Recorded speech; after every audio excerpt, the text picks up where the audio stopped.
अस्सलाम वालेकुम प्यारे व्यूवर्स, क्या हाल है।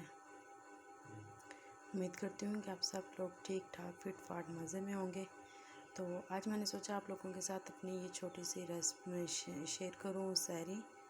तो ये है जी हमारी सहरी। हम सहरी में ये कुछ लेते हैं। आज दही नहीं था तो हमने वो नहीं रखा।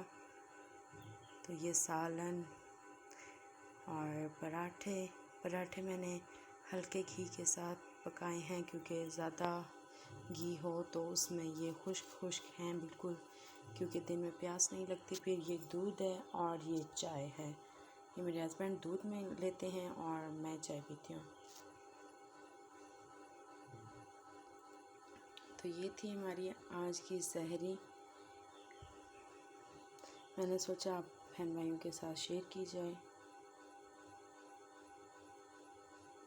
तो अगर आपको पसंद आए तो प्लीज़ मेरे चैनल को लाइक, सब्सक्राइब और शेयर करना ना भूलें।